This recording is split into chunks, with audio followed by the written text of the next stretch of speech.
Assalamualaikum warahmatullahi wabarakatuh.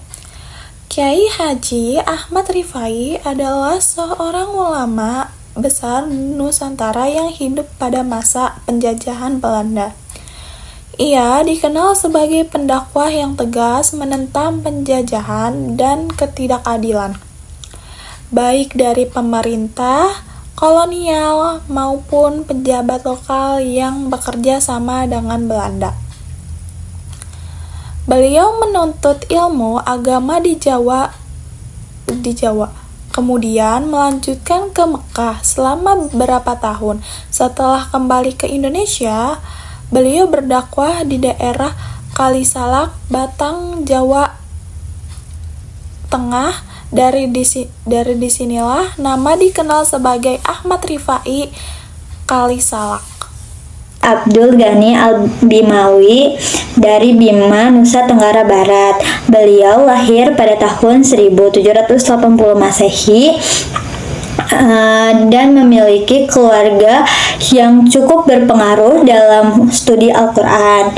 Beliau memiliki ayah bernama Syekh Subuh yang kemudian ayahnya diangkat menjadi imam oleh Sultan Alauddin Muhammad Shah di Kesultanan Bima.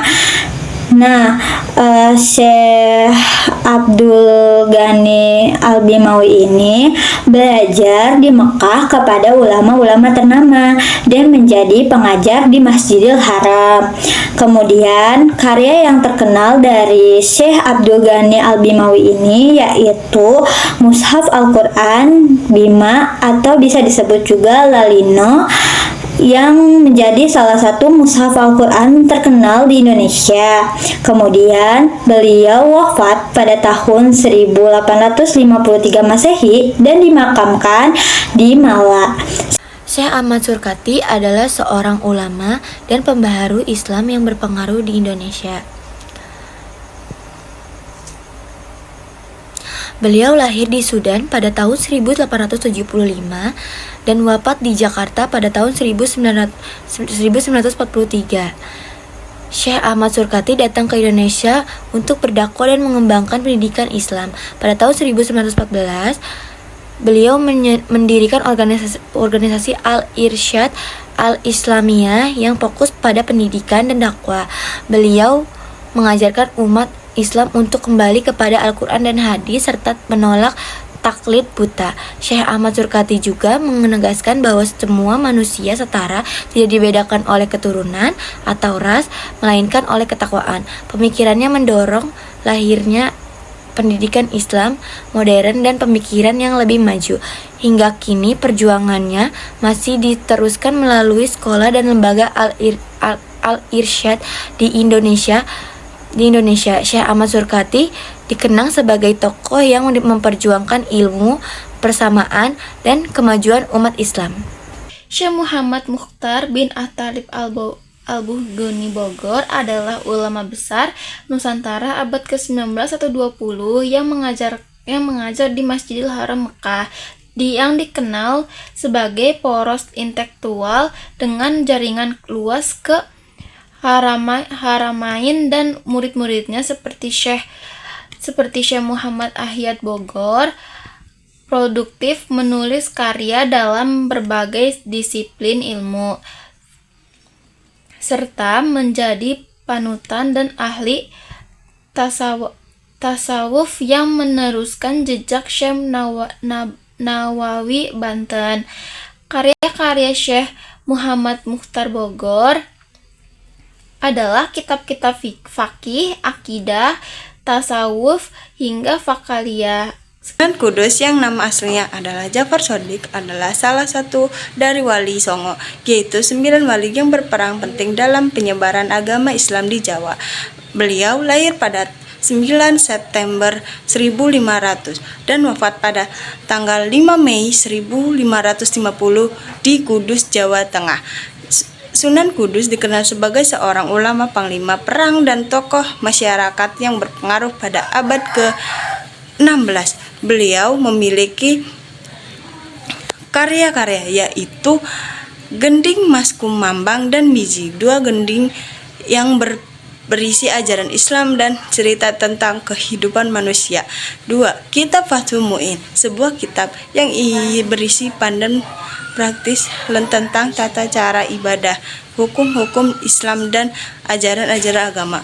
Masjid Kudus, sebuah masjid yang dibangun oleh Sunan Kudus dengan arsitektur yang unik menggabungkan unsur-unsur Hindu, Buddha, dan Islam. Pesantren Kudus dan tempat wudhu 9 pancuran. Haji Abdul Malik Karim Amrullah atau biasa dikenal sebagai Buya Hamka, beliau lahir di Sungai Batang, Maninjau, Sumatera Barat pada tanggal 17 Februari 1908 dan wafat di Jakarta pada 24 Juli 1981. Beliau dikenal sebagai ulama, sejarawan, filsuf, dan tokoh penggerak umat Islam. Karya-karya beliau diantara lain adalah yang pertama, Tenggelamnya Kapal Van der Wijk, Tafsir Al-Azhar, dan Sejarah Umat Islam. Syekh Maulana Malik Ibrahim yang dikenal sebagai Sunan Gresik adalah salah satu wali Songo dan pelopor penyebaran Islam di tanah Jawa. Beliau datang ke Nusantara sekitar abad ke-14, bukan dengan paksaan, tetapi dengan keteladanan dan kasih sayang. Syekh Maulana Malik Ibrahim membantu masyarakat dengan mengajarkan pertanian, pengobatan, dan perdagangan yang jujur. Ia dekat dengan rakyat kecil, menolong yang sakit, dan memberi solusi atas kesulitan hidup mereka. Dari situlah ajaran Islam diterima dengan hati terbuka. Beliau juga mendirikan pesantren pertama di Jawa, menjadi pusat pendidikan dan dakwah. Hingga wafatnya pada tahun 1419 di Gresik, Syekh Maulana Malik Ibrahim dikenang sebagai sosok yang bijak, rendah hati, dan penuh cinta kepada sesama. Sosok ulama besar, Syekh Ihsan Muhammad Dahlan Al-Jampesi. Beliau lahir pada tahun 1901 di Kampung Dusun Jampes, Desa Putih, Kecamatan Gampeng-Rejo, Kabupaten Kediri. Beliau wafat pada tahun 1952 Masehi, tepatnya 6 September. Beliau adalah putra dari Kiai Haji Dahlan bin Saleh, pendiri Pondok Pesantren Jampes Al-Jampes.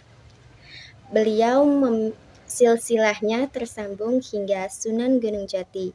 Beliau juga memiliki keturunan dari Panembahan Senopati, pendiri Kerajaan Mataram. Karya Syekh Ihsan Muhammad Dahlan Al-Jampesi diakui secara internasional dan digunakan sebagai buku teks di universitas bergengsi seperti Universitas Al-Azhar dan Kairo. Terima kasih. Wassalamualaikum warahmatullahi wabarakatuh.